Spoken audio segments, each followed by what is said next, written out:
जुड़ने के लिए। और आगे बढ़ते हैं, बड़ी खबर, हॉर्मुज स्ट्रेट में जहाजों की आवाजाही सुस्त दिखाई दे रही है। अमेरिका ईरान तनाव का सीधे तौर पर असर जो है स्ट्रेट ऑफ हॉर्मुज में देखने को मिल रहा है।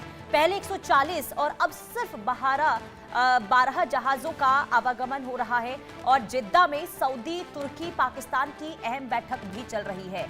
तो कुल मिलाकर अमेरिका और ईरान के बीच जारी तनाव का असर दुनिया के सबसे अहम समुद्री व्यापारिक मार्गों में एक स्ट्रेट ऑफ हॉर्मुज जहां पर असर दिखाई होता हुआ नजर आ रहा है। सुरक्षा चिंताओं के चलते यहां जहाजों की जो आवाजाही है अब भी सामान्य स्तर से काफी नीचे बनी हुई है।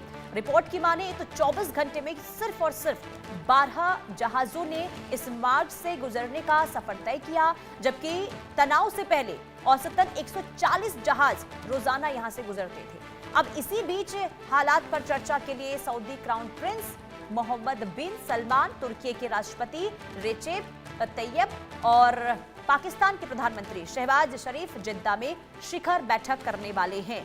तो आप समझिए कि अगर इन तीनों देशों के साथ ये बैठक हो रही है तो कहीं ना कहीं स्थिति बहुत ज्यादा गंभीर है। गंभीर क्यों? क्योंकि व्यापारिक मार्ग, जो समुद्री व्यापारिक मार्ग है, जो तेल मार्ग है, वो पूरी तरीके से बाधित होता हुआ इस जंग के बीच में, और असर देखिए बहुत बड़े पैमाने पर होता हुआ दिखाई दे रहा है।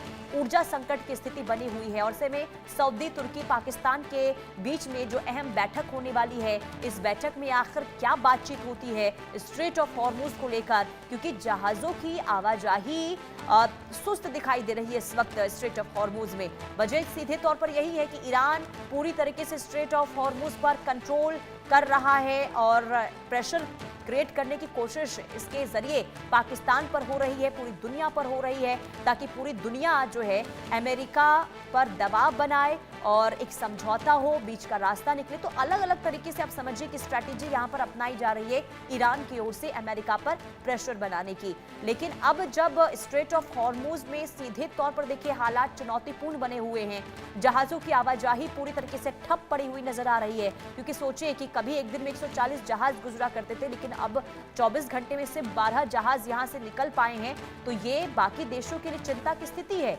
ऊर्जा संकट बाकी देशों पर देखने को मिलेगा और ऐसे में अब जो ये बैठक हो रही है, ये बैठक कई मायनों में अहम मानी जा रही है। इस बैठक में आखिर क्या बातचीत होती है, क्या निर्णय लिया जाता है, कैसे आगे बढ़ा जाता है स्ट्रेट ऑफ हॉर्मुज को लेकर, और क्या इसके जरिए ईरान के साथ बातचीत होगी, क्या अमेरिका के साथ बातचीत होगी, ये बहुत ज़्यादा अहम हो जाता है। क्योंकि देखिए पाकिस्तान जो पहले मध्यस्थ करवा रहा था अमेरिका और ईरान के बीच में, लेकिन अब उसकी जो मध्यस्थ की भूमिका है वो पूरी तरीके से खत्म हो चुकी है।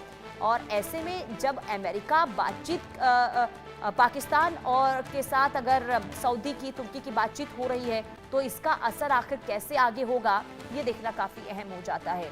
लेकिन इतना ज़रूर है कि दुनिया इस वक्त दबाव में है।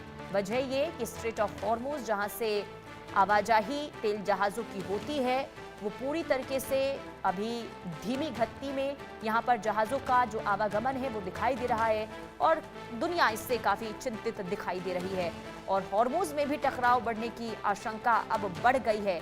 जहाज़ का जो आवागमन है वो काफ़ी कम होता हुआ स्ट्रेट ऑफ हॉर्मुज से दिखाई दे रहा है। बहरहाल इस खबर पर नजर रहेगी। आगे बढ़ते हैं, बड़ी खबर इस वक्त लखनऊ से सामने आ रही है, जहां केजी